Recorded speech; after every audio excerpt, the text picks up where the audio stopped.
Bago pa sumikat ng husto ang araw, nagising si Arlea sa tunog ng kalabog at mahinang pagkalansing sa labas ng kanilang bahay.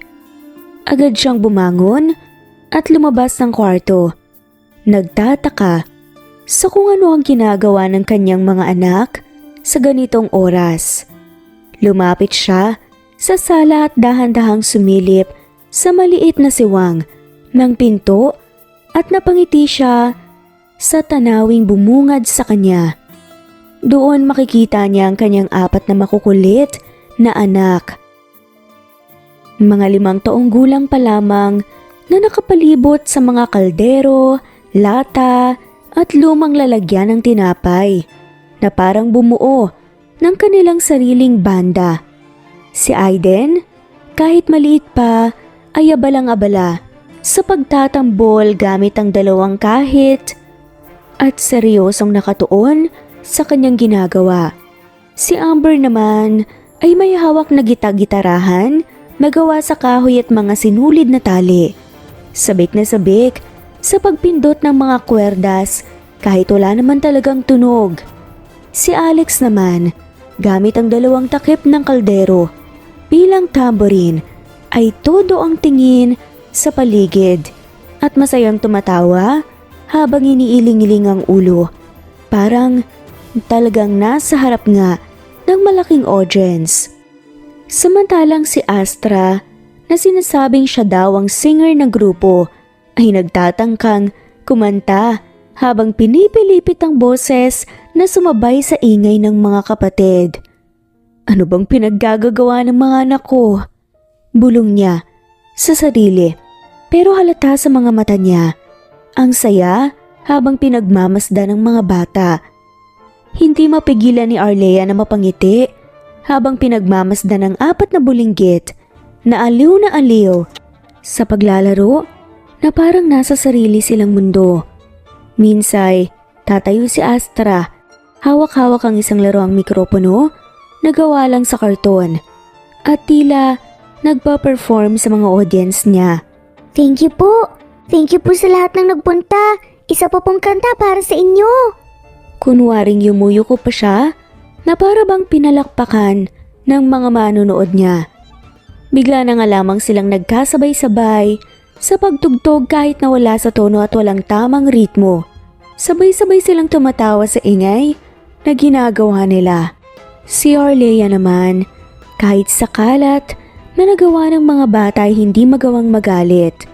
Ramdam niya ang purong kaligayahan sa kanilang simpleng paglalaro. Ang kukulit ng mga to, parang may sariling mundo. Tumatawa siya nang mahina habang patuloy na nakatanaw, ngunit nararamdaman niyang tila may natatagong talento ang kanyang mga anak.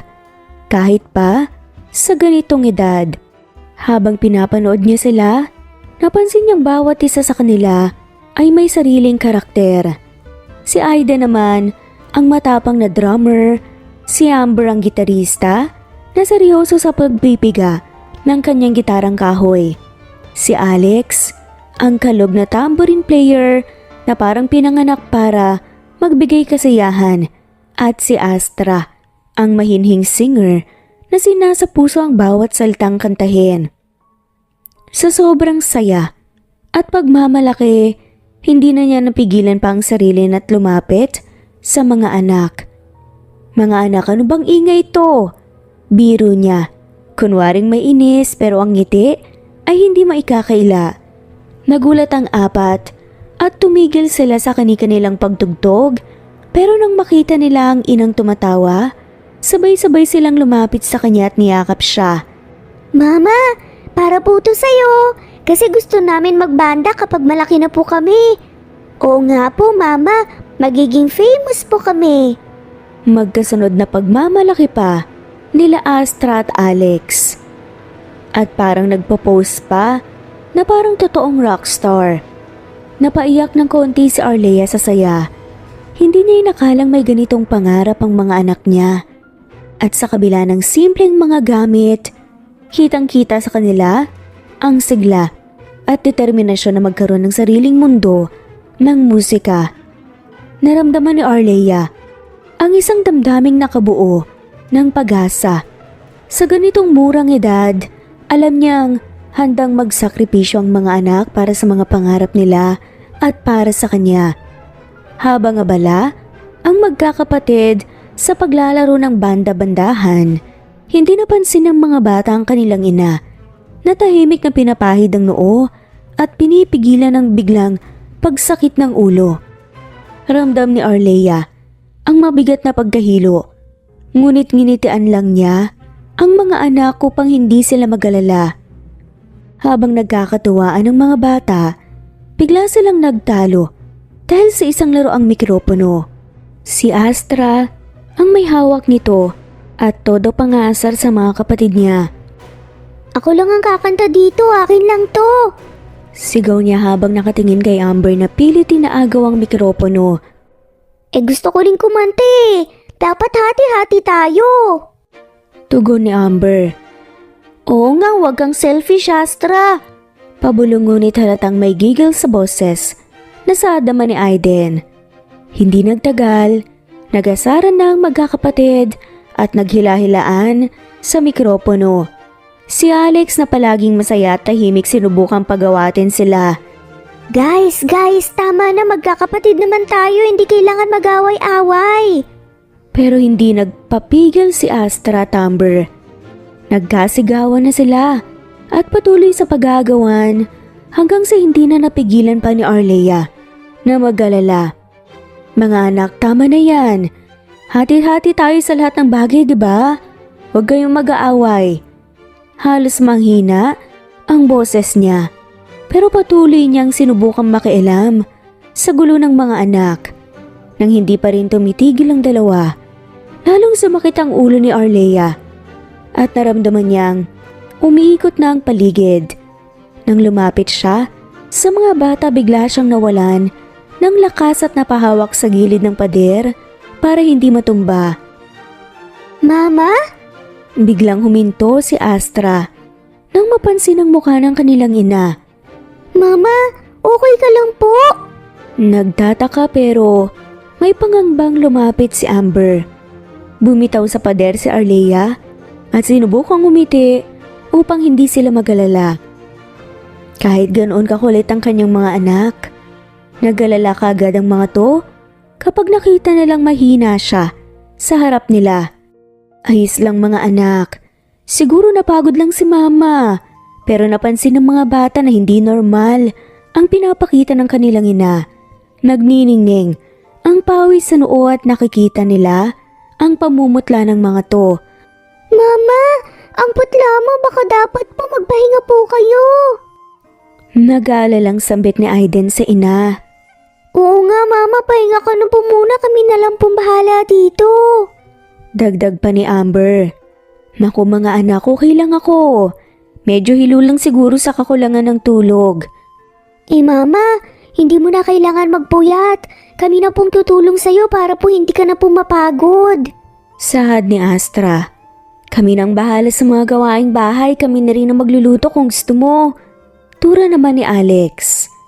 Natawa ng mahina si Arleia. Ano naman ang kaya niyong iluto? Magiging rock band na, magiging chef pa? Sad na lamang nito. Ako, kaya mama, magaling magprito ng itlog, pwede na po kaming mag-business. Pagyayabang ni Aiden. At ako may alam na rin sa pagluluto ng sinangag, tapos si Astra, siyang magluluto ng hotdog. Tinuro pa ni Amber ang kapatid.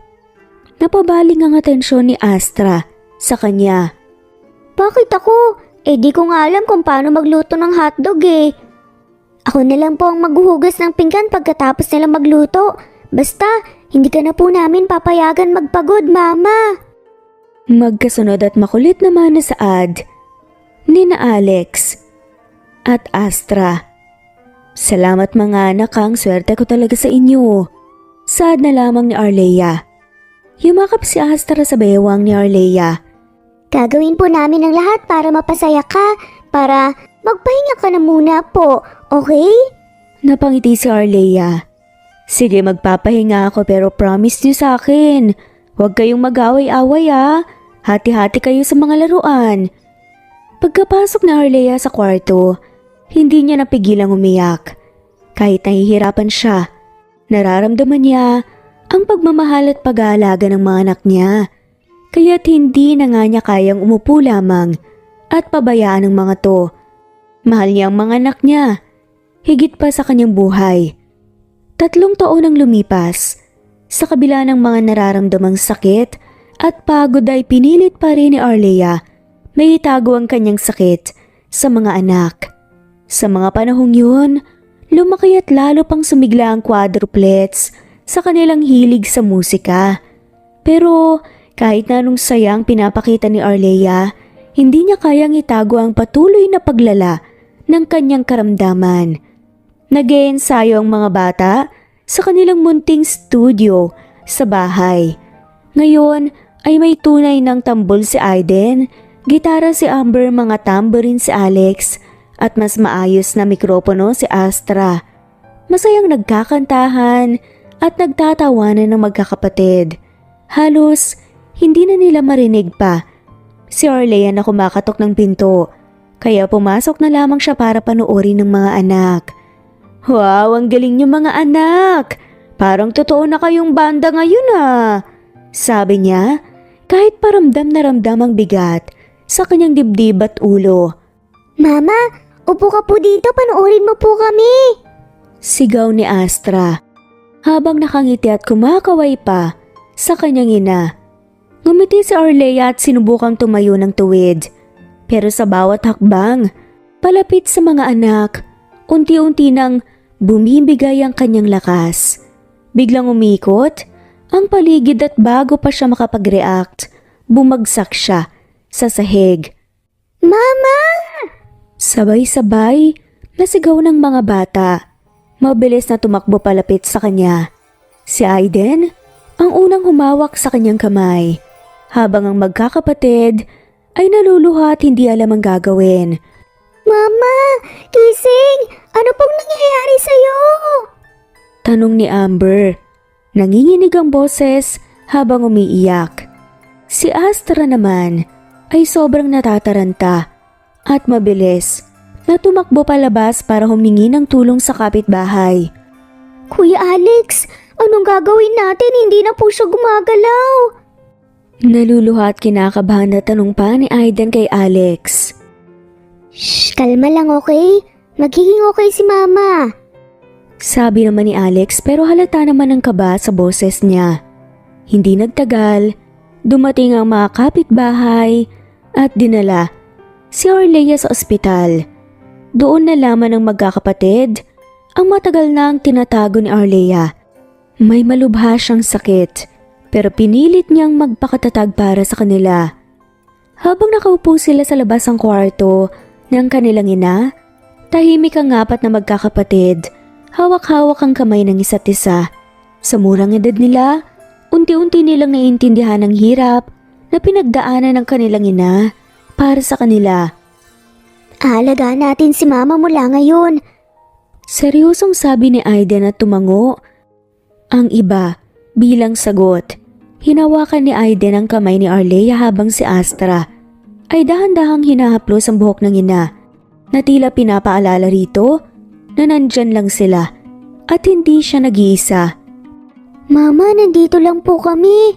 Di ba po sabi niyo po palagi kayong malakas po para sa amin? Malungkot na saad ni Astra. Sumilip ang doktor sa kwarto.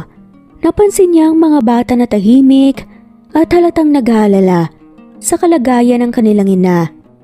Lumapit siya sa kanila at marahang kinausap. Mga bata, pwede ba kayong makausap sandali?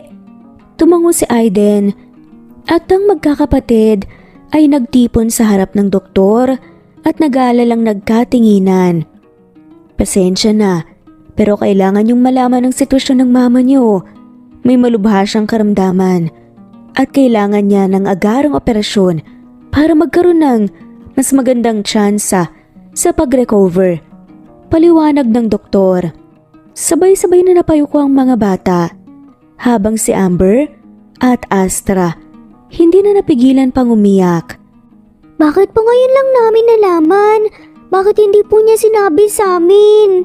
Humihikbing tanong ni Amber at halos hindi makatingin sa doktor. Niyakap na lamang ni Astra at tumiyak silang dalawa.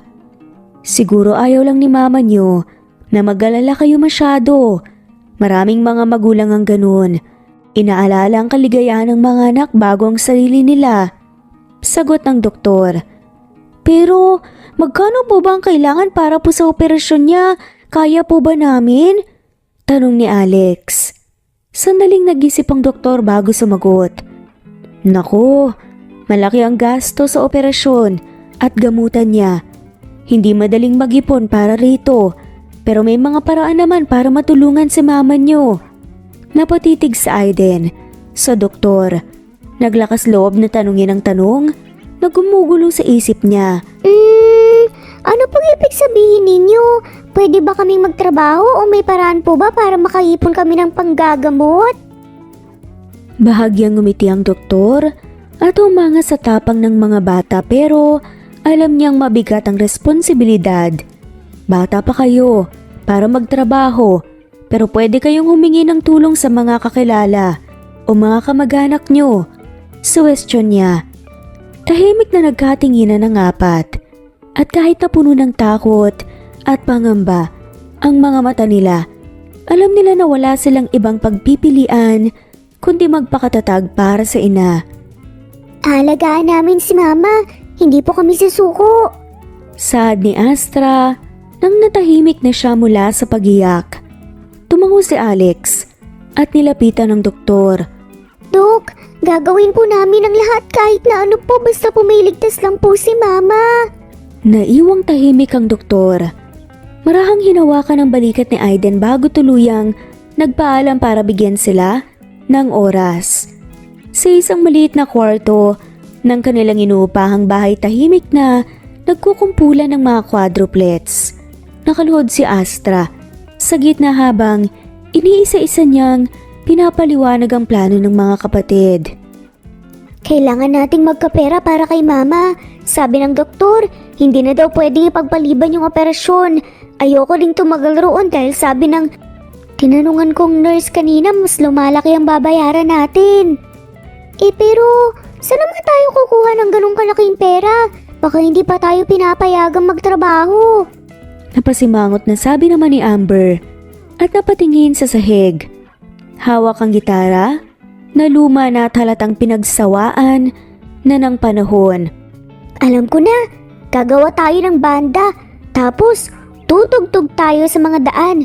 Alam nyo, yung parang nasa TV.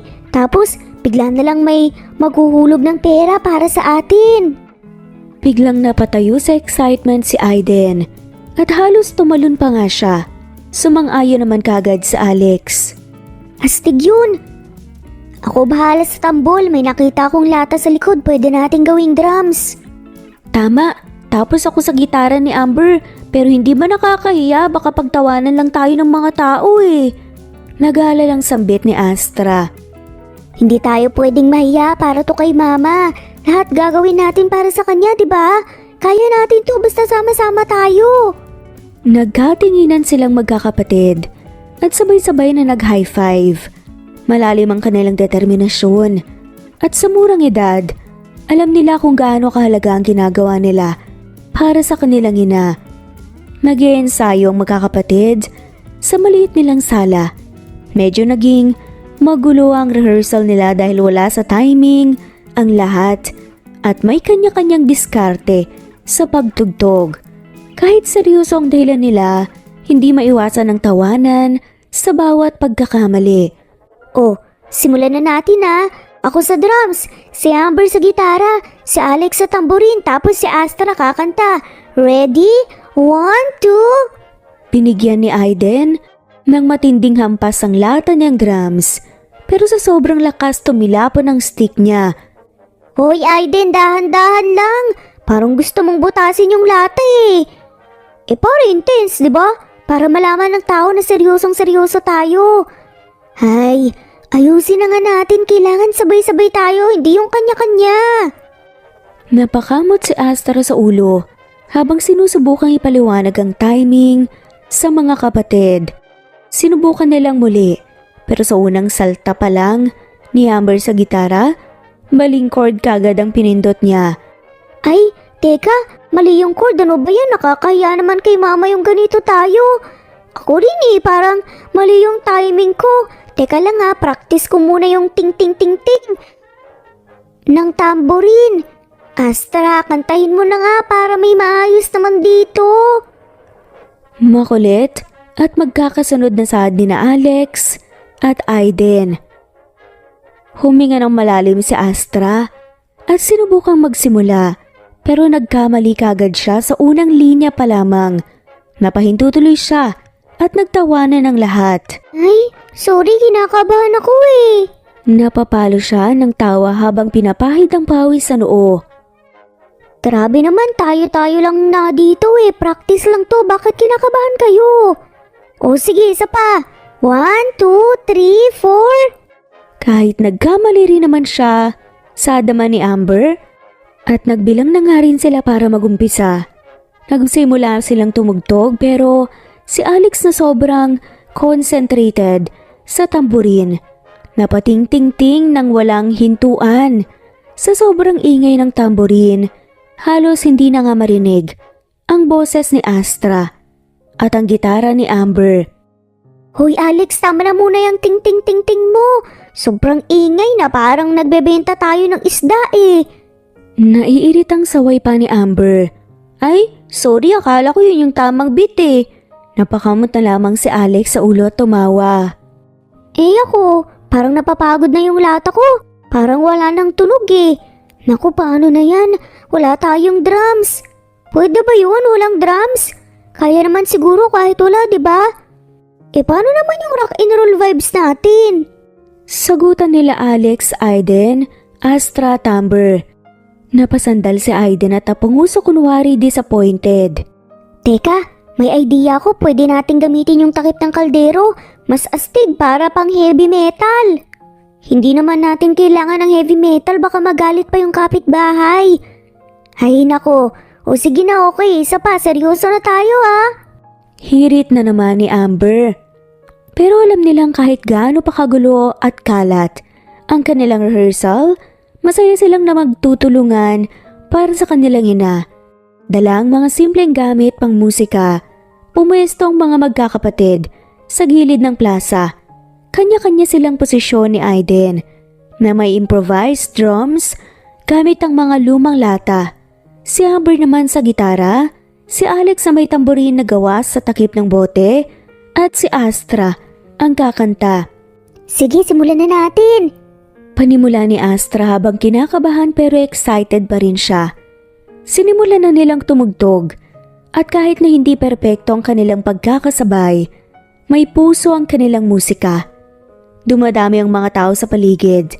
Nagugustuhan ang performance ng mga batang walang kapares ang dedikasyon. Isang matandang babae ang naghulog ng pera sa harapan nila. Naku, ang gagaling nyo naman mga ihutiha. Para kanino ba to? Tanong nito. Ngumiti si Amber. Para po kay mama, kailangan po niya sa operasyon niya. Napahinto ang matandang babae. Maluha-luha ang mga mata. Dumami ang mga naglalakad na tumutulong sa kanila. Bawat isa ay nag-aabot ng kahit kaunting barya at papuri. Ang dami ng laman, Amber. Mukhang makakaipon tayo kagad nito Tumatalon-talon si Alex sa tuwa. Nang matapos ang kanilang unang kanta, nag-appear ang magkakapatid. Sa pag-uwi nila ng gabing yun, bit-bit nila ang natitirang pera. Isang masayang ngiti ang bumungad sa kanila mula sa kama ni Arleia. Anak, saan kayo nang galing? Ano yung dala nyo? Pinakita nila sa harap nila ang nalikom nilang pera sa loob ng supot. Marami-rami yun at meron ring mga papel na pera. Surprise, Mama! Para sa operasyon mo to, nag-perform kami sa plaza kanina. Agad na saad ni Alex sa inangunit-ibang ekspresyon ni Arleia. Napailing na nga lamang si Arleia habang nakatingin sa supot ng mga perang hawak ng mga anak niya at isang malalim na buntong hininga ang kanyang binitawan. Bakit niyo ginawa to? Akala niyo ba matutuwa ako na nakikita kong parang namamalimos sa plaza kayo? Biglang napayuko ang magkakapatid at halatang nasaktan sa sinabi ng ina na parang hindi na-appreciate ang kanilang effort. Hindi nila inakala na ganito ang magiging reaksyon nito. Unang sumagot si Astra. Mama, hindi naman yun ang gusto namin ipakita eh. Gusto lang naman namin makatulong kasi sabi ng doktor kailangan mo na po talaga ng operasyon. Ayaw lang naman po namin na naghihirap ka. Kung pwede lang kami magtrabaho, ginawa na po namin pero ito lang po yung kaya namin eh. Pero hindi nyo kailangan gawin yan, anak. Hindi ko gusto na ang mga anak ko nagpa-perform sa kalsada para lang makaipon ng pera. Hindi kayo mga pulubi na umaasa lang sa awa ng ibang tao. Sad ni Arlea. Tumahimik naman sandali ang mga bata at halantang nalungkot pero hindi sila nagpatinag. Hindi naman po para sa amin to eh. Para po sa'yo. Wala kaming pakialam kung ano ang sasabihin ng ibang tao. Gusto lang po namin na gumaling ka. Si Alex ulit ang nagsalita. Halatang naantig ang puso ni Arlea sa mga sinabi ng mga anak niya pero matigas pa rin ang kanyang tindig. Hindi niyo dapat tinuturing na obligasyon ang gastusin ko. Kaya ko pang magtrabaho, kaya ko pang labanan ang sakit ko. Hindi niyo kailangan maghirap ng ganito. Paano kung lumala po yung sakit mo? Ayaw po naming mawala ka. Dito na hindi napigilan ni Arlea ang maluha. Kitang-kita niya ang pagmamahal ng mga anak sa kanya pero natatakot siya sa ideya na dumating na sa punto na mga anak niya ang nagtataguyod para sa kanya. Hindi ako mawawala. Malakas ako, matibay. Kaya kong labanan to. Sad ni Arlea. Kahit ganun po, hindi naman po ibig sabihin na dapat mong ipilit lahat sa sarili mo lang eh. Kami naman po ang mag-aalaga sa inyo, Mama. Saad ni Astra. Dahan-dahang hinawakan ni Arlea ang mga kamay ng mga anak niya. Humihikbi na rin siya. Hindi ko alam kung paano ako magiging sapat na ina para sa inyo. Napakaswerte ko sa inyo.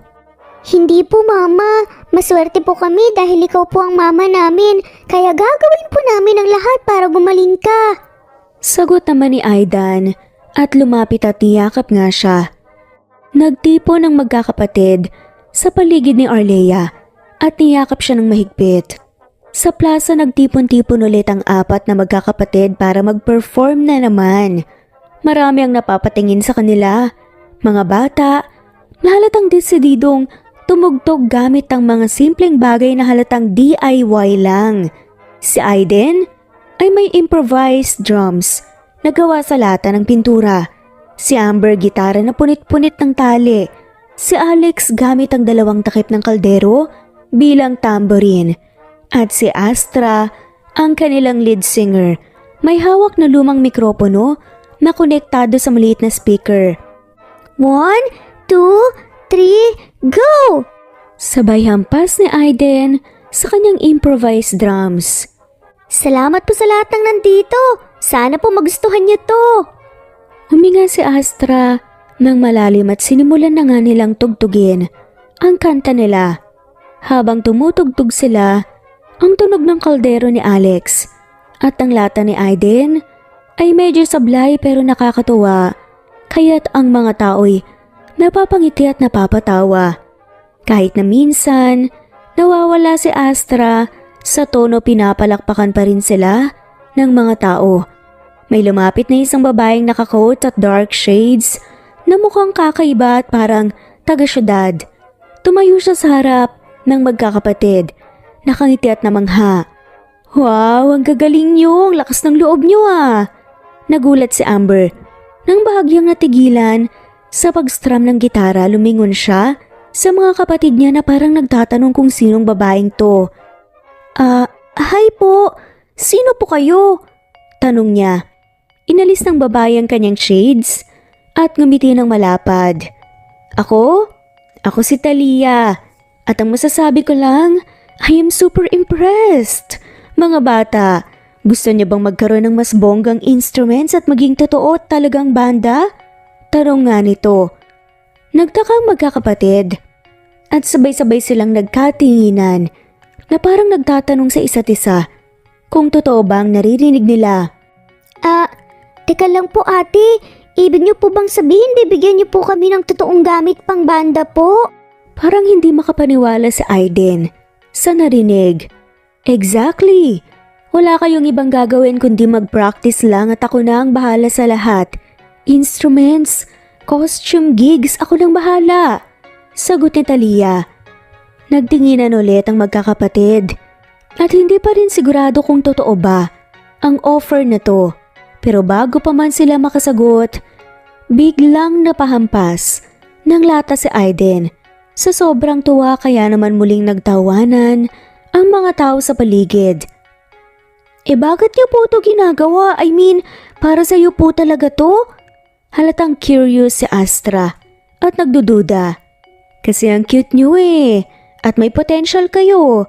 Plus, nakikita ko sa inyo ang pagkabata ko kaya gusto ko maging manager niyo. Let's bring it to the next level. Sagot ni Talia ulit. Wow!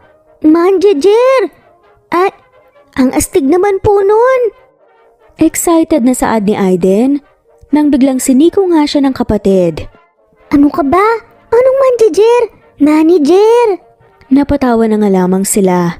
So ibig po sabihin bibigyan niyo po kami ng drum set? Totoong gitara, hindi na kami gagamit ng takip ng kaldero? Tsaka bibigyan niyo po kami ng magandang mikropono? Nakangiti at halatang excited na saad ni Amber na sabi nga nito. Oo naman, ibibigay ko sa inyo lahat ng kailangan nyo para magtagumpay. Basta, pumayag lang kayo na maging manager nyo ko. Nito, sabay-sabay na napatingin ang magkakapatid kay Astra na parang si Astra ang appointed leader nila. Pagdating sa mga desisyon, napakamot ng ulo si Astra at kinurot ang baba. Kunyari, seryosong nag-iisip. Sige po Ate Tina, pero may isang kondisyon po kami. Ano yun? Masayang tanong ni Talia. Dapat walang bawian Gusto naming makatulong kay mama kasi kailangan po niya ng surgery para po sa kanya po lahat to. Biglang naantig ang puso ni Talia. Huminga siya ng malalim at hinawakan ng kamay ni Astra. Promise ko yan.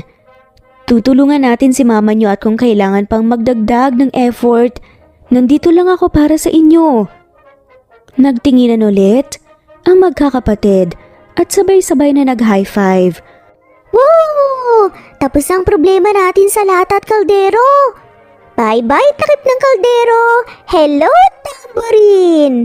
Masayang sambit ni Aiden at ni Alex. Lahat sila'y nagtawanan at naghiyawan habang ang mga tao'y pumapalakpak at nagche-cheer para sa mga batang banda. Sa ospital, nakahiga naman si Arlea sa kama at mukhang matamlay pero pinilit ang sarili ng umiti nang makita ang mga anak niyang nagkakagulo at nagtatawanan habang papasok sa kwarto niya. Ang saya ng mga mukha ng mga bata at nakapagbigay sa kanya ng munting pag-asa pero hindi niya maiwasang mag-alala sa kabila ng kanilang mga ngiti. Ayaw niyang nakikitang nahihirapan ang mga anak. Mama, may good news po kami sa'yo. Excited na sabi ni Astra at halos tumalon sa tabi ng kama. Talaga anak? Ano namang kaguluhan to? Hinaplos ni Arlea ang buhok ni Astra. Ngunit kita ang pag-aalala sa kanyang mga mata. Bakit ang saya-saya niyo? Ano na namang kalokohan ang nagawa? Mama, hindi po to kalokohan. May nag-offer po sa amin ng tulong. May nagalok po sa amin na maging manager namin.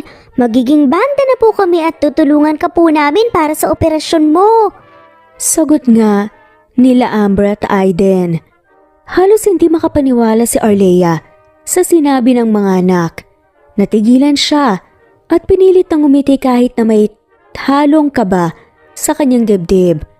Mga anak, hindi nyo kailangan gawin to. Hindi ko gusto na napapagod kayo para sa akin. Mama, pero gusto po namin to Gusto po naming makatulong po sa'yo. Sagot ni Aiden. Napalitan ng tingin ang magkakapatid at sabay-sabay silang umupo sa tabi ng kama ni Arlea. Alam nilang ayaw ni Arlea na mapagod sila o masaktan para sa kanya. Pero para sa kanila, ito ang tamang gawin. Okay lang po kami. Si Ate Talia po yung manager namin. At siya pong bahala sa lahat. Binigyan niya po kami ng mga totoong instruments, Mama. Hindi na po lahat at kaldero lang. Paliwanag naman ni Astra. Napakunot na si Arlea. Ate Talia? Sino naman siya, mga anak? Hindi niyo pa siya kilala ng maayos. Si Ate Talia po mabait siya, Mama. Gusto lang po niyang tulungan kami. Baka po ito na po yung chance natin para matulungan ka po. Saglit na nag-isip si Arlea at pilit na iniintindi ang sitwasyon. Alam niyang maganda ang hangarin ng kanyang mga anak. Pero hindi niya maiwasang magduda sa biglaang alok ng isang estranghero. Ayoko mapahamak kayo. Lalo na't hindi niyo kilala masyado ang taong yun. Baka masaktan kayo, mapagod. Hindi po kami mapapagod, Mama. Kakayanin po namin kasi para sa'yo to eh. Makulit na sagot ni Aiden. Nakatingin si Arlea sa bawat isa sa kanila. Nakita niya ang dedikasyon sa kanilang mga mata. Napabuntong hininga siya at pinisil ang kamay ni Astra. Ay, ang gugulo niyo talaga. Pero kung yan talaga ang gusto niyo at tingin niyo makakatulong yan, basta mag-iingat kayo ha. Sabay-sabay na sumigaw ang magkakapatid sa tuwa at niyakap nila si Arlea ng mahigpit. Kita sa mga mata ni Arlea ang halong saya at pag-aalala, pero alam niyang hindi niya mapipigilan ng mga anak sa kanilang layunin. Huminga ng malalim si Arlea at ngumiti habang pinahid ang luha sa kanyang mga mata. Salamat mga anak ha, pero pangako niyo sa akin kahit anong mangyari mag-iingat kayo. Promise, Mama! Sabay-sabay nilang sagot, excited na pumunta ang magkakapatid sa studio kung saan sinabi ni Ate Talia na maghihintay siya. Agad silang pumasok, pero pagdating nila sa loob, napatigil sila at hindi makapaniwala sa nakikita. Nandoon ang mga totoong instrumento, isang drum set, gitara, keyboard at kahit mikropono na may stand at malalaking speakers. Grabe, totoo ba to? Nilapitan ni Aiden ang drum set pero parang ayaw niya itong hawakan. Parang ayokong galawin, baka masira ka agad. Oo nga, baka mahal yan. Kung magasgasan, baka magalit si Ate Tina. Halos hindi makalapit si Amber sa gitara na para bang malaking kasalanan ang gamitin ito. Biglang lumapit si Ate Talia. Nakangiti habang pinapanood ang mga bata na para bang nasa harap ng mga kayamanang hindi nila matanto. Oh, bakit parang takot na takot kayong gamitin yan? Para sa inyo yan. Go ahead, subukan nyo. Ate Talia, sigurado ka po ba? Hindi po kasi namin alam gamitin ng maayos tong mga to eh. Mahinang tumawa si Astra at halatang kinakabahan. Ano kayo mga takot?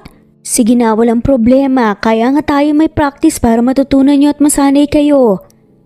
Kahit ganadong-ganado si Talia, nagdadalawang isip pa rin ang magkakapatid.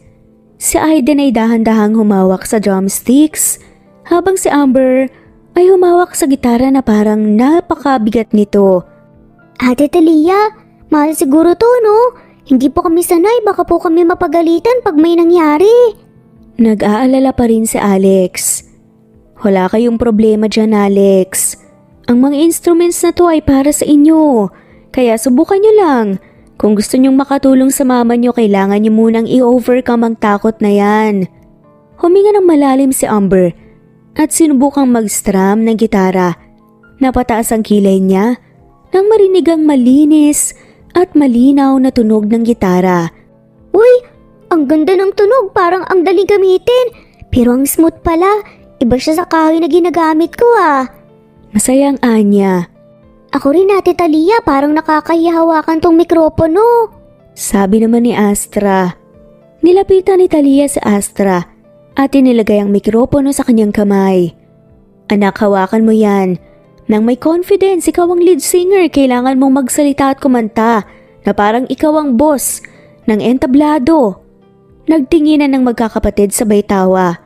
Medyo napapagaan ang loob nila dahil sa encouragement ni Tina. Si Aida naman ay sinubukang hampasin ng drums at napangiti siya sa tunog nito. Ang astig, parang nasa concert ako! Komento pa niya. Napahayaw si Talia sa tuwa. Hayan!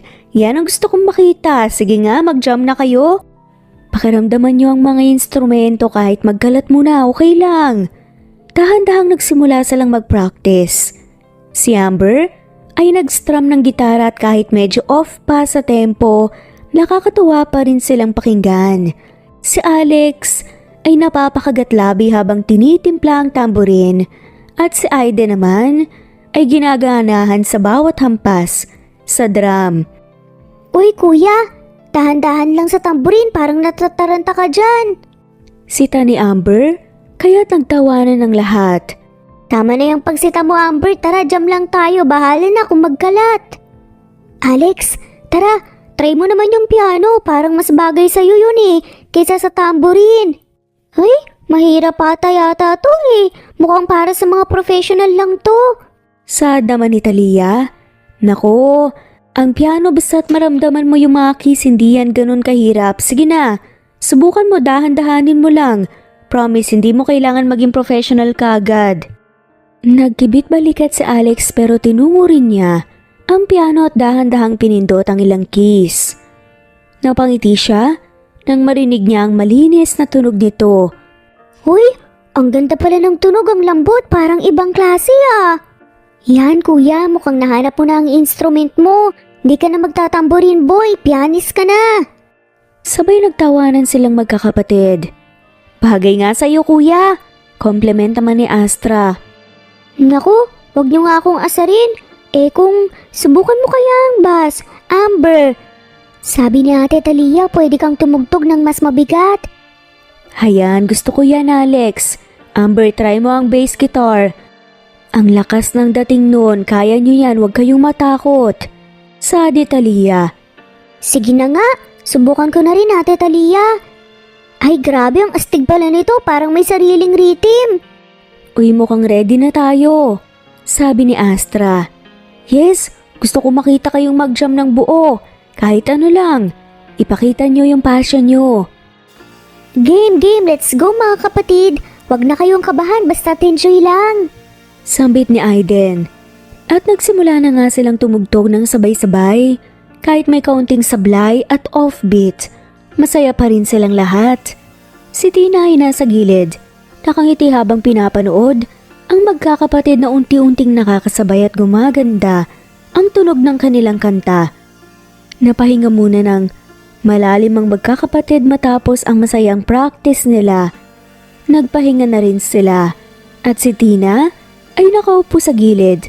Pinagmamasdan silang masaya at pagod. Maya-maya lumapit siya sa kanila.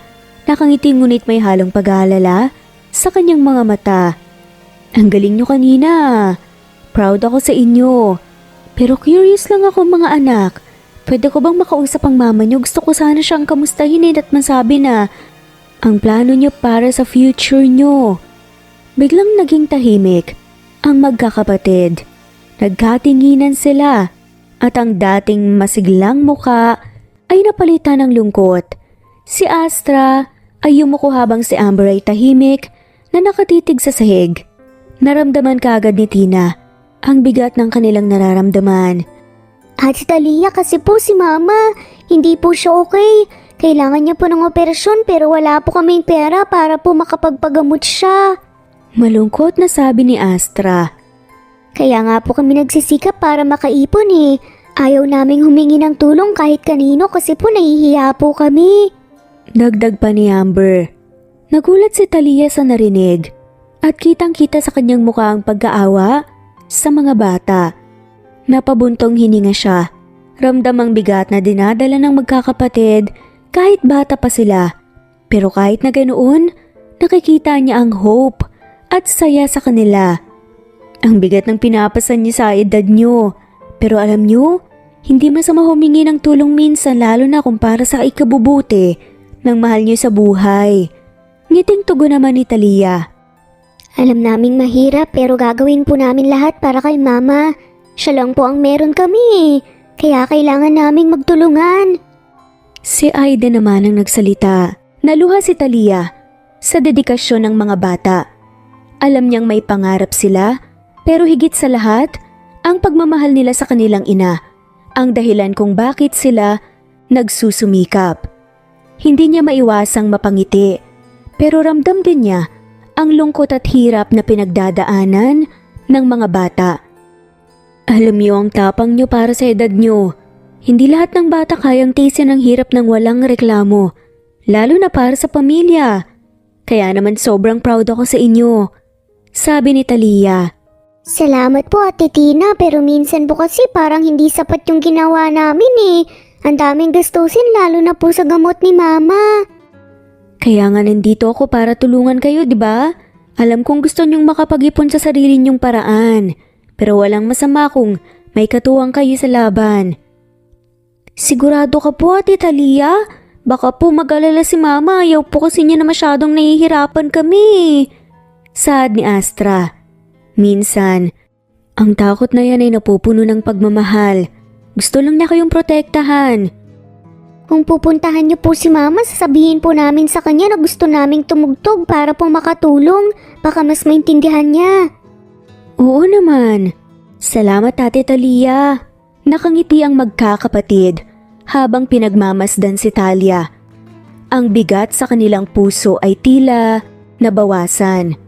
At alam nilang may kasama sila sa laban para sa kanilang pamilya. Sabay-sabay na nag-thumbs up ang magkakapatid at nagtawanan silang lahat. Buo na ang kanilang desisyon at ngayon, hindi lang para sa kalusugan ni Arlia, kundi para rin sa kanilang sariling mga pangarap. Patuloy na nag-iensayo ang magkakapatid. Lumipas ang mga linggo at talagang gumaling sila. Lalo silang bumilib sa sarili nilang abilidad at mas naramdaman nilang buo ang kanilang grupo. Sa tuwing nagpa-practice sila, naroon si Talia, hawak ang cellphone at tahimik na nagvi-video sa bawat ensayo, bawat tawanan at bawat tagumpay sa bawat kanta na natatapos nila. Isang gabi, matapos mag-practice ang magkakapatid, naapangiti si Talia habang pinapanood ang mga video sa kanyang cellphone.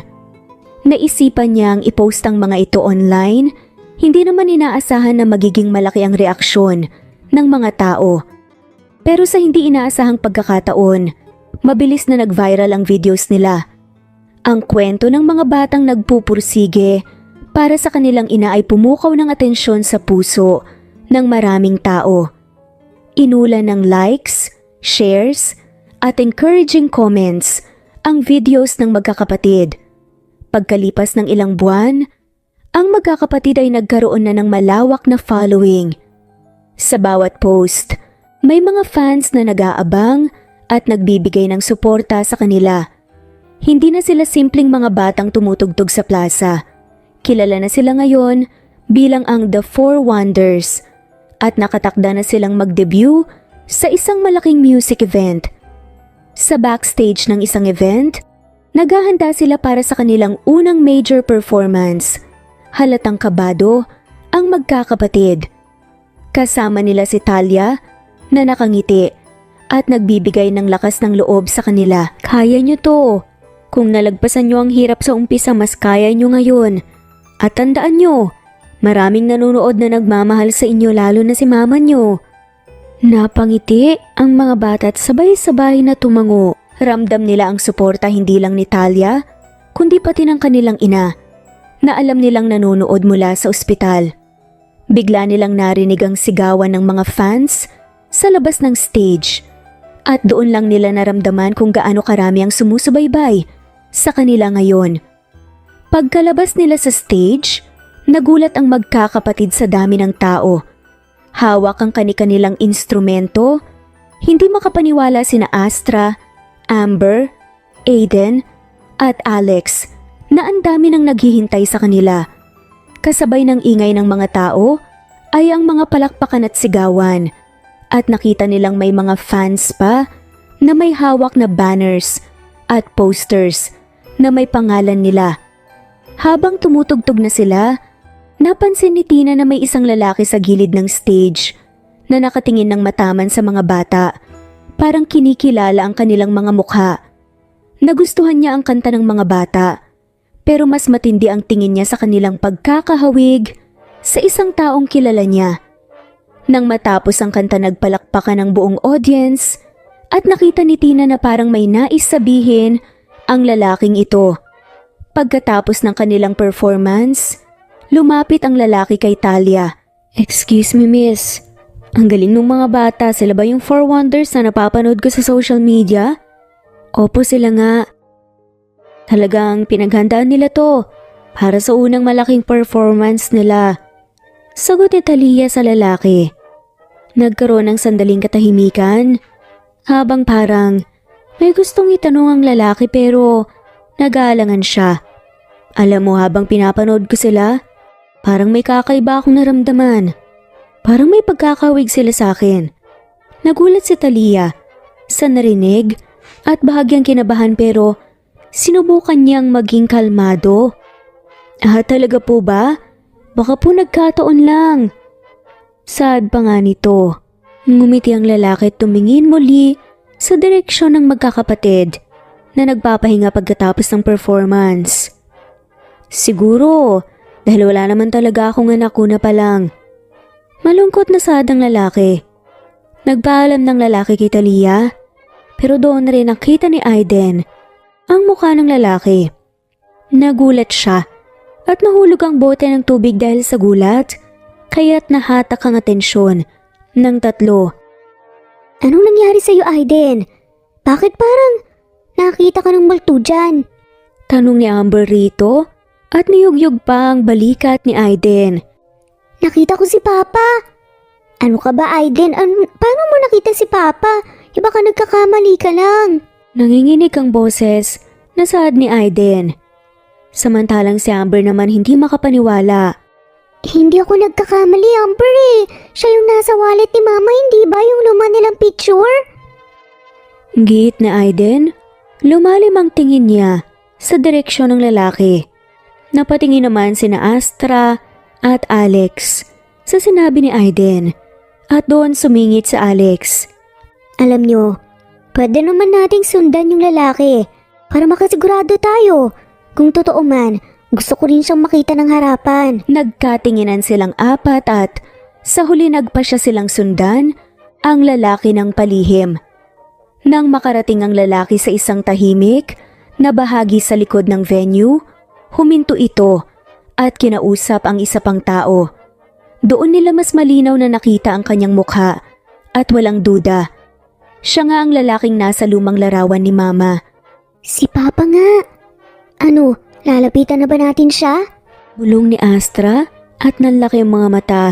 Pero bago pa siya makagalaw, mabilis na hinawakan ni Amber ang braso niya. Sandali lang, Aiden.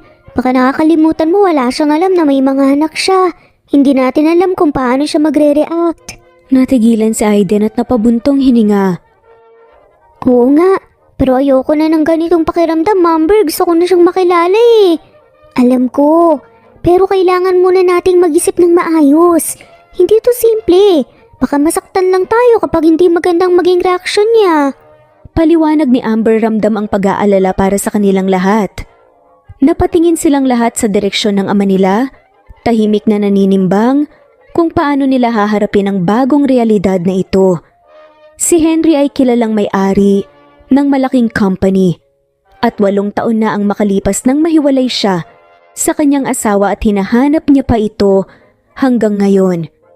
Nang makita niya ang performance ng 4 na bata, agad siyang napahanga, ngunit hindi niya rin inaasahan na maramdaman ang lukso ng dugo habang napatingin siya sa kanila. Bagamat lihim niyang sinusubaybayan ang kanilang tagumpay sa pamamagitan ng social media at iba pang balita, hindi niya kailanman lumapit sa kanila. Nakatanggap ng tawag si Henry galing kay Talia. Hindi niya alam na ang tawag na iyon ay ang unang tagpo nila ng mga bata. Nakapagpas siya ang quadruplets na makita ang kanilang ama dahil gusto nilang malaman ang tungkol sa kanya at ang iba pang mga detalye. Kinakabahan ng magkakapatid habang naghihintay sa lobby ng malawak na gusali. Hindi nila akalaing ganito kalaki ang mundo ng kanilang ama. Ang bawat dingding ng opisina ay nagpapakita ng mga larawan ng mga proyekto at programa ng kanyang kumpanya. Naramdaman nila ang kabigatan ng bawat hakbang patungo sa opisina. Nang makita nila si Henry, tila nabawasan ang kaba ng magkakapatid nang makita ang mainit ng ngiti nito. Wala siyang kaalam-alam na nasa harap niya ang kanyang mga anak. Sa social media ko lang kayo nakikita, ang galing nyo. Napakatalino at talented pa. Ngumiti ang magkakapatid sa sinabi ni Henry, pero bakas ang pagkabalisa sa kanilang mga mukha. May gusto sana kaming sabihin, saad ni Astra. Napatigil si Henry at tinignan ng mga bata. Ano yun? Si Aiden ang nagsalita na kinahinto ng mundo ni Henry. Papa, bakit niyo iniwan kami ni Mama? Bakit niyo po iniwan si Mama? Sa isang lokal na event sa kanilang bayan, nagtipon-tipon ang mga tao upang suportahan ang iba't ibang pagtatanghal. Lalo nang naging masaya ang gabi nang magsimula ng tumugtog ang banda ng mga anak ni Arlea. Nakangiti si Arlea habang pinapanood ang mga anak. Hindi niya alam na sa gilid ng entablado, may isang pares ng mata ang nakatanaw sa kanya. Si Henry, ang lalaking naging bahagi ng kanyang nakalipas na pag-ibig, ay nakatayo doon, nakatingin kay Arlea, na para bang isang panaginip ang kanyang kinakaharap. Nang matapos ang kanta ng banda, naglakad si Henry papalapit kay Arlea, naabala sa pagpuri sa mga anak niya. Arlea?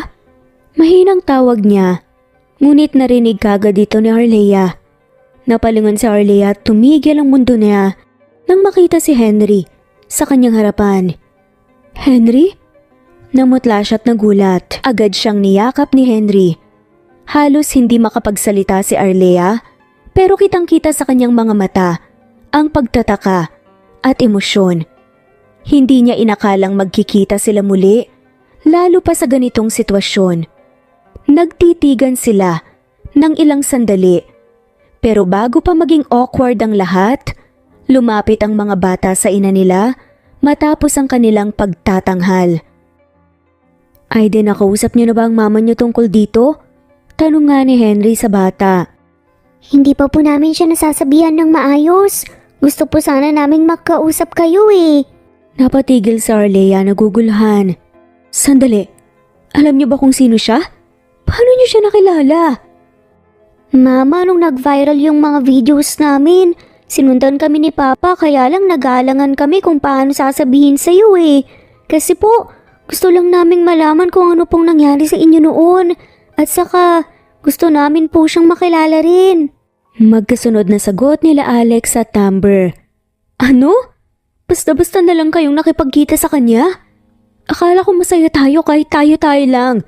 Bakit yung kailangan pang hanapin siya? Natahimik ang magkakapatid. Halatang nagulat sa reaksyon ni Arlea. Napatingin sila kay Henry, na halatang naghahalangan sa sitwasyon. Arlea, hindi ko naman ginusto na magkaganito. Alam mo naman na matagal kitang hinanap. Hinanap? Henry, kung talagang mahal mo ko, hindi mo ko basta-basta hahayaang mawala. Kung talagang may halaga ako sa'yo, sana hindi mo ko pinabayaan noon, pero hindi. Hindi ko man lang naramdaman ang pagmamahal mo ni kahit kaunti dahil nakatanim pa ang isip mo sa ex-fiancé mo. Napakunot-not si Henry. Ano bang sinasabi mo? Ikaw ang umalis, Arlea. Sad pa nga nito.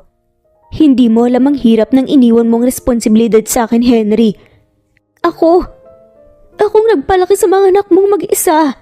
Hindi ko kailangan ng isang taong hindi naman nagsikap na mahalin kami noon. Napailing-iling si Henry.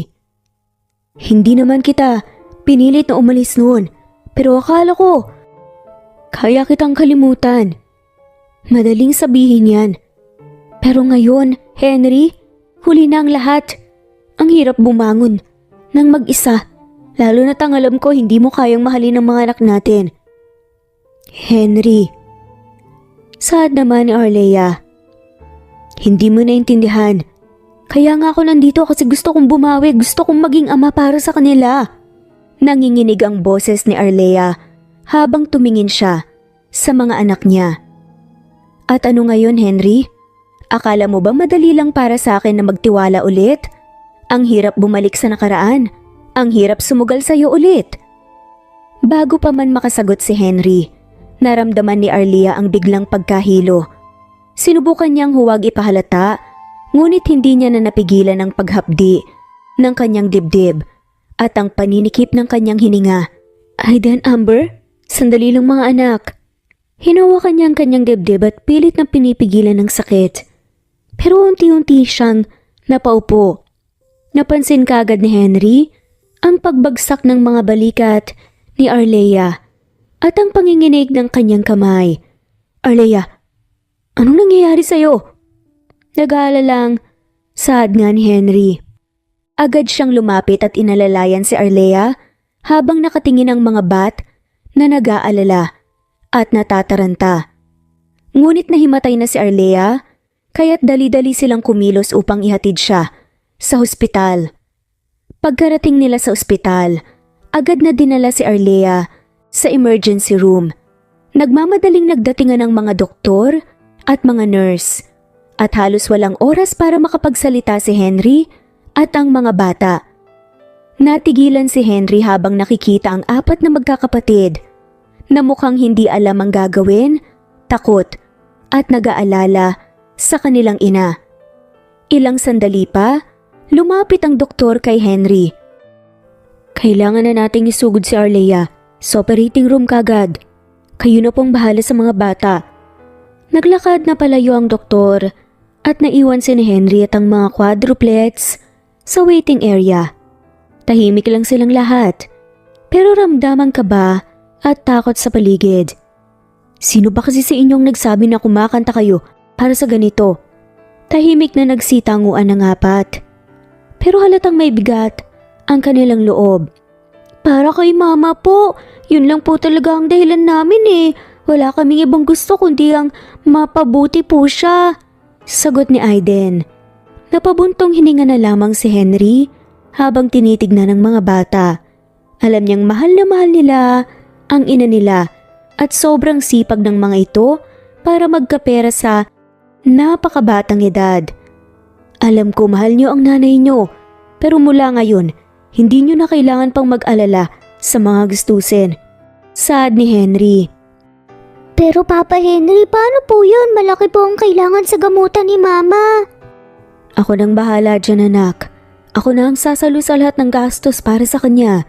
Ang gagawin niyo lang naman ngayon, tutukan niyo ang musika at ang mga pangarap niyo. Masyado pa kayong bata para magdala ng ganitong bigat.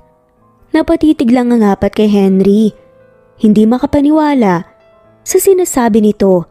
Halos lumambot ang mga puso nila pero hindi pa rin mawala ang kaba nila para sa ina nila. Talaga po? Kayo po ang mag-aalaga kay Mama? Tumango si Henry. Oo naman. Wala kayong dapat ipaglalala. Gagawin ko ang lahat para sa kanya at para sa inyo rin. Matapos ang ilang oras sa operating room, lumabas na rin ang doktor na may kaunting ngiti sa kanyang muka. Mabuti na ang lagay ni Mrs. Santos. Tagumpay ang operasyon, pero kailangan pa rin ng patuloy na gamutan at pag-aalaga para sa tuluyang paggaling niya. Nakahinga ng maluwag si Henry at ang mga bata. Agad nilang pinuntahan si Arlea sa recovery room. Kahit na mahina pa ito at nakadextrose. Nakahawak si Henry sa kamay ni Arlea habang natutulog ito. At hindi siya umalis kahit medyo masungit si Arlea noong huli silang nagkausap. Sa mga sumunod na araw hindi iniwan ni Henry si Arlea. Siya ang nag-asikaso ng lahat mula sa pagbili ng mga gamot hanggang sa pag-aayos ng kwarto nito sa ospital. Kahit medyo malamig pa rin ang pakikitungo ni Arlea sa kanya, hindi nagpatinag si Henry at palaging nandyan para alagaan siya. Samantala, habang nag-aabang sila ng paggaling ni Arlea, Masaya ang mga bata pero hindi rin mawala ang alalahanin nila. Isang araw habang nagkukumpulan sila sa labas ng ospital, biglang ngumiti si Talia at naglabas ng anunsyo. Guys, may good news ako! Confirmed na! May concert tayo next month! Nagtatalon sa saya ang magkakapatid. Matagal na nilang inaasam ang oportunidad na yun. Pero ngayon, mas espesyal dahil alam nilang makakapanood na rin ang mama nila. Abala ang mga bata sa paghahanda para sa concert. Bawat ensayo ay binubuhos nila ang lahat ng effort para mapakita kay Arlea ang pinagsikapan nila. At sa bawat hakbang nila, si Henry ang nasa tabi nila, nagbibigay ng suporta at siguradong hindi kulang ang pangangailangan ni Arlea. Habang nagpapagaling si Arlea, tahimik siyang nagmamasid sa ginagawa ni Henry. Kahit pa sinusubukan niyang ipakita na hindi siya naaapektuhan, hindi maiwasan ni Arlea ang maramdaman ng malasakit ni Henry. Natutunan niyang may isang tao palang handang magsakripisyo para sa kanya at sa kanyang mga anak. Kahit na hindi siya masyadong nagpapakita ng emosyon o pasasalamat. At dumating na ang araw ng concert. Nadatna ni Arlea si Henry na inaayos ang wheelchair niya, handang ihatid siya sa venue. Halata sa mga mata ni Henry ang saya para sa kanya at sa mga bata. Napabuntong hininga si Arlea habang tinitingnan ng lalaki. Henry, salamat sa lahat ng ginawa mo para sa amin. Sad ni Arlea. Umiti si Henry at simpleng tumango. Walang anuman, Arlea. Basta para sa inyo, gagawin ko ang lahat. Matapos ang matagumpay na concert ng mga anak, nanatili si Arlea sa backstage habang pinapanood ang quadruplets na masaya sa tagumpay ng gabing iyon. Kita sa mga mata nila ang kasiyahan at kasiguruhan na proud sa kanila ang mama nila. Sa gilid ng entablado, tahimik lang na nakatayo si Henry. May ngiti sa labi habang pinagmamasdan ang buong pamilya. Lumapit si Arlea sa kanya at medyo nag-aalangan na sinimula ng usapan. Henry, pwede ba tayong mag-usap? Napatitig si Henry kay Arlea. Medyo nagulat pero seryosong tumango. Oo naman. Ano bang gusto mong pag-usapan? Dinala ni Arlea si Henry sa isang mas tahimik na bahagi ng backstage. Huminga siya ng malalim bago nagsimula. Gusto kong linawin ang lahat, Henry. Maraming taon nang nakalipas. Simula nung iniwan kita. At alam ko, may mga bagay akong iniwan na hindi ko ipinaliwanag. Sad pa ni Arlea. Naiintindihan ko naman, Arlea. Alam kong hindi naging madali ang lahat para sa'yo. Saglit na nagkaroon ng katahimikan. At doon na pagtanto ni Arlea kung gaano kalalim ang pagmamahal na ipinakita ni Henry sa kanya. Lalo na sa mga panahong ito na hindi siya humihingi ng kapalit. Bakit hindi mo ko pinilit na magpakita o bumalik noon? Bakit mo ko hinayaan na umalis? Kasi Arlea, alam kong hindi ka handa noon. At aaminin ko, nung una napilitan lang din ako sa kasal natin. Hindi ko din alam kung paano mag-adjust. Pero sa isang taon na magkasama tayo bilang mag-asawa, unti-unting nagbago yung nararamdaman ko. Nagulat si Arlea sa kanyang narinig. Hindi siya handa sa ganitong pag-amin mula kay Henry. Hindi ko sinasadyang mahalin ka. Sa bawat araw na magkasama tayo, natutunan ko ang mga simpleng bagay na nagpapatibok sa puso mo. Kahit na hindi ka laging nagpapakita ng damdamin mo. Saglit na tumigil si Henry. Pilit inaalala ang mga alaala nilang dalawa. Naalala mo ba? Nung huling araw na magkasama tayo, dinala mo yung mga divorce papers tapos iniwan mo sa mesa.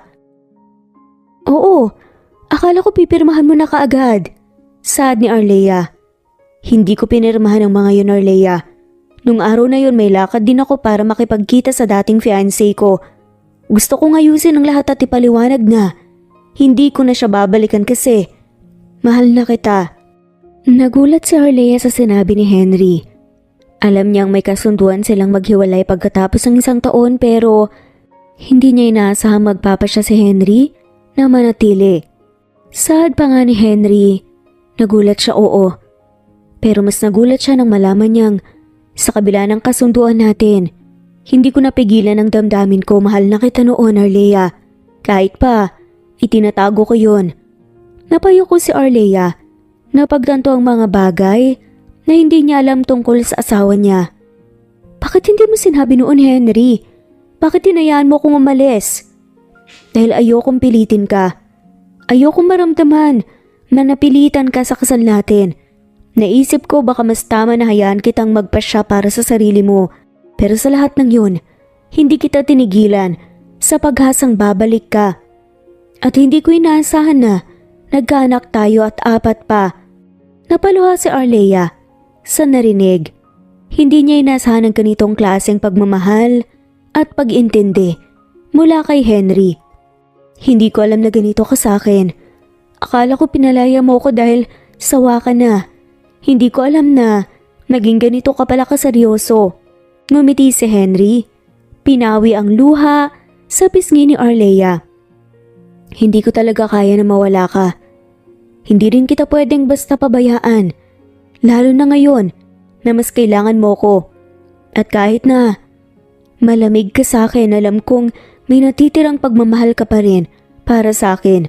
Ayos lang sa akin kahit magtagal pa bago mo ko muling mahalin basta nandito ka. Nagtama ang kanilang mga mata at sa unang pagkakataon nakita ni Arlea ang sinseridad at pagmamahal ni Henry sa kanya. Gusto kong subukan ulit. Hindi ko alam kung kaya ko agad na ibigay ang nararamdaman ko pero gusto kong bigyan ng pagkakataon ng sarili natin. Ayoko ring bigyan ng hindi kumpleto ang mga anak natin. Mahal ko sila, Henry. Saad ni Arlea. Ngumiti si Henry at masaya at kampante sa desisyong iyon. Hinawakan niya ang kamay ni Arlea at sa simpleng hawak na iyon, pareho nilang naramdaman na parang mas lalo nilang napagtanto na kailangan nila ang isa't isa. Simula nang muling maging maayos ang relasyon ni na Arlea at Henry, napansin ng mga quadruplets kung gaano ka-sweet at ka-close ang kanilang mga magulang. Hindi na nawawala ang mga nakakatuwang eksena at lambingan ng dalawa na ikinagugulat at ikinakakilig naman ng mga anak. Isang umaga habang kumakain sila ng almusal, sa dining table napansin ni Aiden na parang hindi na natanggal ang ngiti ni Henry habang nakatingin kay Arlea. Bumulong si Aiden kay Alex. Bro, tignan mo si Papa. Parang teenager na kinikilig oh. Oo nga eh. Ang corny ni Papa. Natatawang sagot ni Alex.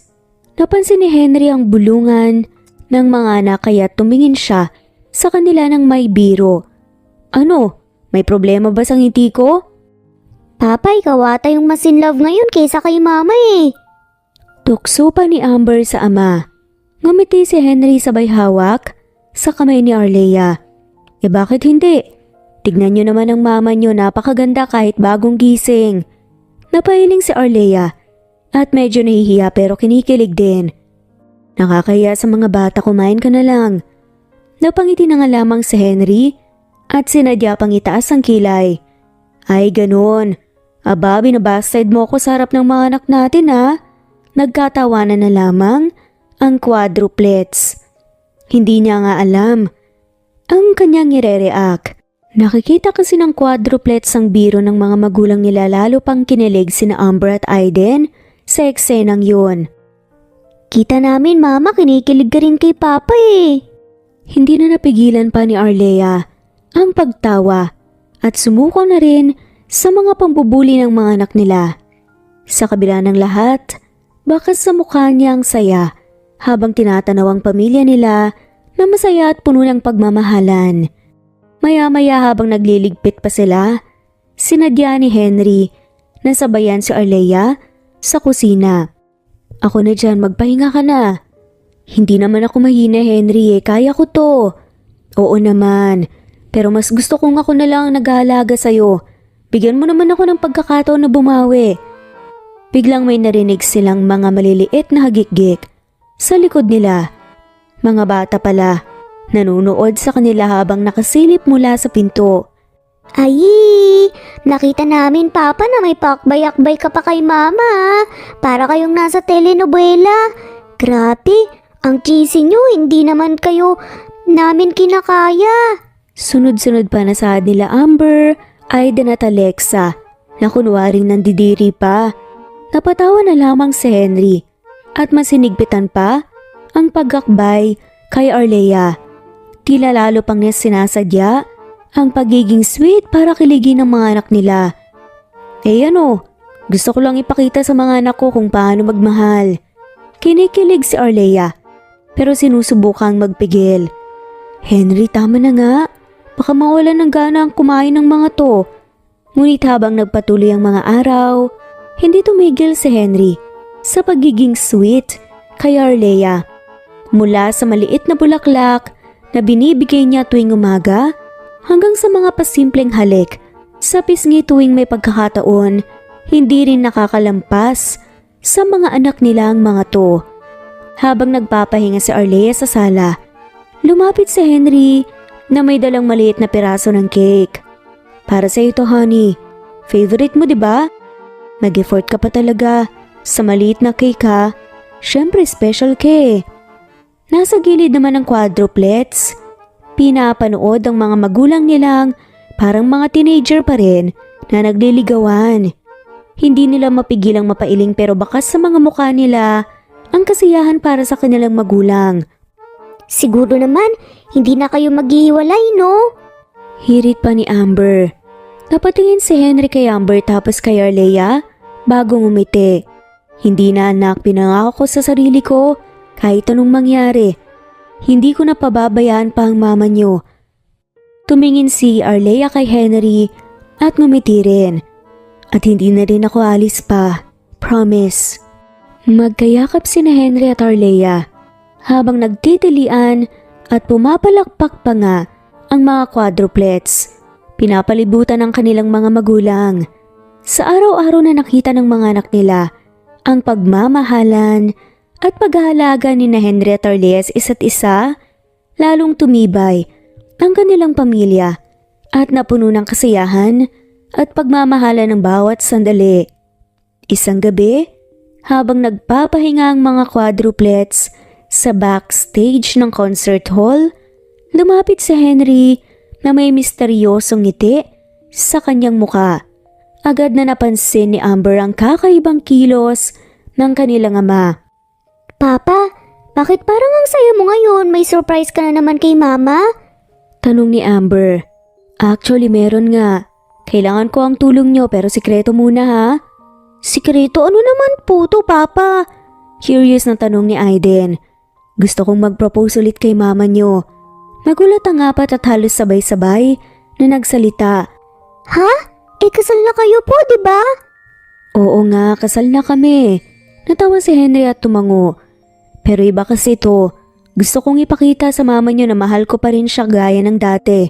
Actually, mas mahal ko siya ngayon. Gusto ko nga siyang yayain magpakasal ulit para masimulan ulit ang tama. Nakangiti at kinikilig si Astra bago nagsalita. Papa, ang cheesy mo talaga pero ang sweet din. Kaya nga gusto ko kayong tumulong sa akin eh. Sa susunod yung concert doon ko sana gustong gawin ang proposal. Simple lang naman eh. Pero mas meaningful kasi kasama kayong mga anak namin. Napangiti si Aiden. Mukhang maganda nga yan, Papa, pero paano natin gagawin? Ganito ang plano. Sa kalagitnaan ng concert may isang kanta. Nakakantahin nyo. Tapos biglang papasok ako sa stage at doon ko yayayain si mama nyo. Pero kailangan ko kayo na magdala ng singsing at flowers. Nagtaas ang kamay si Aiden. Ako na pong bahala sa singsing. Alam ko, hilig na mama eh. Ako naman sa bulaklak. Gagawin kong super special ang arrangement. Siguro, ako na lang bahala sa musika para feel na feel ni mama ang proposal. Sunod-sunod na nasaad nila Aiden, Amber at Astra. Napapalakpak na lamang si Henry. Perfect. Alam kong matutuwa ang mama nyo. Lalo na't kasama kayo sa moment na to. Dumating na nga ang araw ng concert. At tila walang kamalay-malay si Arlea sa nakaabang na sorpresa para sa kanya. Habang nagpa-perform ang quadruplets, panay ang sulyap ni Henry kay Arlea na nanonood sa audience. Sa huling kanta bago matapos ang show, biglang nagbago ang tema at naging mas romantiko ang tunog ng musika. Pasimpleng ngumiti si Arlea, pati na rin si Astra sa mga audience. Tapos nagsalita ang bata. Special song po ito para sa isang tao na sobrang mahal na mahal po namin. Biglang tumunog ang isang mellow love song at nagsimulang kumanta ang quadruplets. Sa kalagitnaan ng kanta, lumapit si Henry sa gilid ng stage, dala ang singsing at bulaklak. Lumingon si Arlea, nagtataka kung anong nangyayari.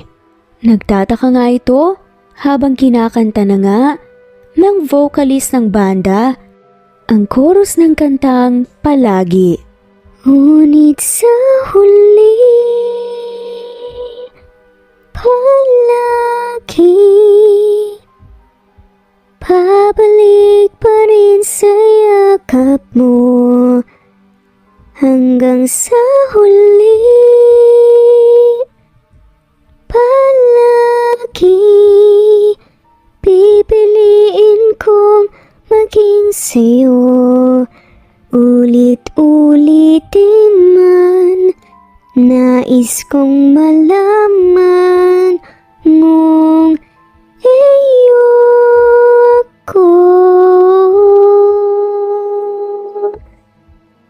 Palagi. Lumapit si Henry at ngumiti kay Arlea. Arlea, pwede bang umakyat ka sa stage? May gusto kong sabihin sa'yo. Nagulat si Arlea pero ngumiti siya at sumunod kay Henry sa stage. Kitang-kita ang kilig sa kanyang muka habang lumalapit siya. Masaya rin kasi siya sa pagkanta ng quadruplets.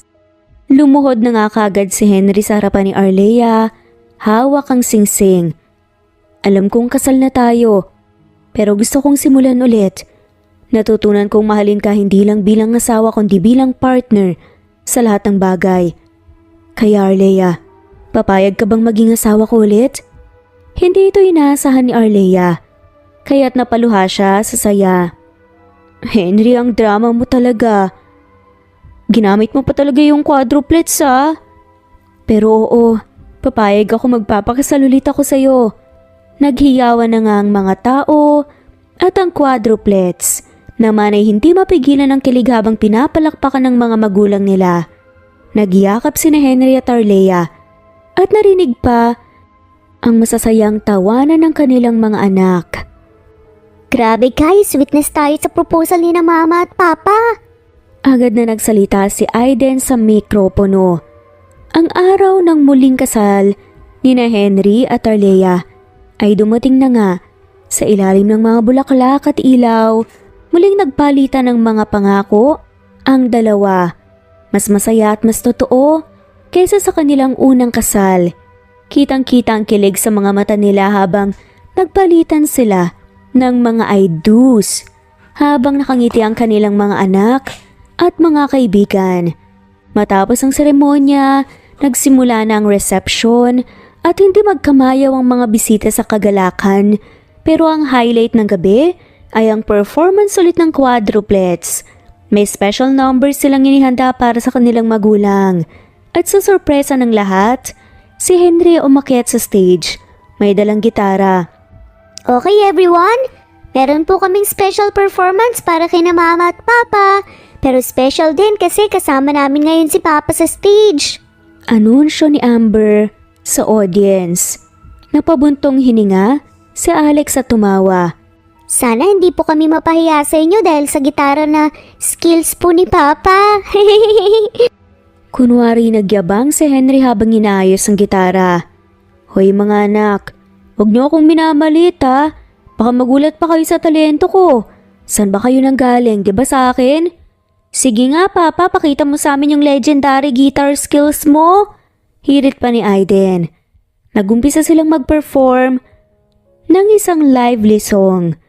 At game na game si Henry sa paggitara kahit minsan ay off-key siya napapailing sa Arlea pero hindi mapigilan ng tawa habang pinapanood ang asawa at mga anak. Nakatingin si Alex kay Henry at natawa. Papa, ano yan? Parang nagpiapiano ko sa gitara. Sumigaw si Astra sa audience. Naku, pasensya na po sa tugtog ni Papa, pero kita nyo kahit ganyan po yung ginagawa niya, para kay Mama naman po yan, di ba po? Ang sweet! Lahat ng tao sa audience nagtawanan habang si Henry hindi tinuntanan ng kanyang mga anak sa pangasar. Hoy, hindi naman ako ganito noon Bigyan niyo ako ng chance para sa mama niyo to. At sa huli nag-request ang quadruplets ng isang slow song kung saan ni-request nila si Arlea na sumayaw kasama si Henry sa gitna ng stage. Okay everyone, para sa pagtatapos ng aming performance, may special dance pa sina Mama at Papa. Isang bagay na hindi namin nakita nung bata pa kami, pero ngayon, finally, makikita na namin ang sweet dance nila. Excited na anunsyo pa ng lead vocalist na si Amber. Lumapit si Henry kay Arlea. Inabot ang kanyang kamay habang nakangiti. Pwede ba kitang yayaing sumayaw, Mrs. Santiago? Napangiti si Arlea. Oo naman, Mr. Santiago. Dahan-dahan silang sumayaw habang kumakanta ang quadruplets ng isang sweet mellow love song. Naging tahimik ang buong reception at parang lahat ng mata nakatuon lang sa kanila. Wala nang ibang naririnig sa Arlea kundi ang tibok ng puso niya at ang malumanay na paghinga ni Henry. Hindi ko talaga akalain na darating tayo sa ganitong punto. Alam mo ba, bawat araw na kasama kita, lalo lang ako nahuhulog sa'yo. Ang drama mo talaga, Henry. Pero salamat Salamat sa hindi pagsuko kahit minsan medyo matigas ang ulo ko. Medyo lang ba talaga? Pero oo, kahit anong mangyari hindi talaga ako susuko sa iyo, Arlea. Sabi ko nga sa sarili ko, ikaw lang ang gusto kong makasama habang buhay. Hindi rin ako makapaniwala na nandito na tayo ngayon. Sa dami ng pinagdaanan natin, hindi ko akalain na muling darating ang araw na to. Naluluhang sabi ni Arlea. Basta tandaan mo, nandito lang ako. Laging nandito para sa'yo. Kahit ano pa ang dumating sa atin, handa akong harapin ang lahat basta magkasama tayo. Pangako ni Henry. Ang swerte talaga ng mga bata na ikaw ang ama nila. Higit pa sa suporta, ikaw ang naging lakas nila. At ngayon kasama ka na namin sa bawat hakbang ng buhay namin.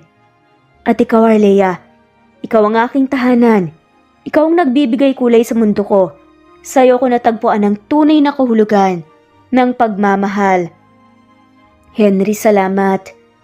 Hindi ko alam kung paano kita susuklian sa lahat ng ginawa mo para sa akin. Pero sa bawat araw na kasama kita, gagawin ko ang lahat para ipakita kung gaano kita kamahal. My love, you don't need to repay me. Seeing you happy and with our children is enough for me. That's the greatest reward for me. Ikaw at ang mga anak natin. Sad pa nga nito, kayo ang buhay ko, hanggang sa huling hininga ko. Kayo talaga ang pipiliin ko. At ako rin, Henry, wala nang iba, kundi ikaw. Sad nga ni Arlea at nagyakapan ng dalawa, matapos nun ay naghalikan pa nga sa dance floor. Nagpalakpakan na nga lamang ang nakapaligid sa kanila, pati na rin ang quadruplets, na tumatalon-talon pa kasama si Talia. At dito na nga po nagtatapos ang kwentong pagmamahalan ni na Henry at Arlea. Maraming salamat po sa lahat na mawalang sawang sumusubaybay. I-comment lamang po kung gusto nyo magpa-shoutout. Sa ngayon, shoutout po sa mga sumusunod. Veronica Briseño, Violeta Murillo, Teresita, Teresa Bulie, Christine Flores, Nesbeth Hanaban, Flor Salvalion, Kuwait, Raquel Labay, Kuya Atok, Lani Pardillo, Eva Violeta, Presbyteros Rose, Amy Regalado, Teresita, Pres Cavilla Havana, Precious, Lilian Naubebe, Eli Evangelista Anderson, Marziel Arcilias, Rosemary Palaganas, Rose Martinito, Ding Liege, Alexa Gomez, Jomira Bueno, Amy Fenavares, Irma Emma, Lali Emralino, Tortillas Gaming, Matea Estrera, Annalie Flor, Rosemary Tinito, Rosemary Palaganas, Excelsis Tagala, Emily Kinlog, Rosemary, MM, Penning Escal, Neri Cabangon, Lucia Baldo, Rosemary Vasquez, Londono Villas, Faye, Rosemary, Angelo, Vicky Adlaon, Mercy Villantes, Rezeline Unday, Allen, Ace, Nino Regidor, Jeyo Cadtec, Escapades Matilda, Irma Valerio, Agustina Aniceto, Cecilia Alvior, Naitan Canada, Lily Roda Barcial, Eli Ramirez, Doris Day Pangan, Lynn Lee of Macau, Reyes, Rebecca Tezuka, Noel Macero, Rizalina Credo, Mitchie Karch, Romel Carion, Juliet Panlilio, Lynn, Merlilyn Zenny Marion, Benoni Anya Lucas from Bacolod City, Merlina Aparata, Annalyn Nantes, Flordette, Lorena Utod, Faye, Anita Hernando, Roach Ann Rodriguez, at shoutout na rin po sa lahat ng mga walang sawang sumusubaybay. Maraming salamat po.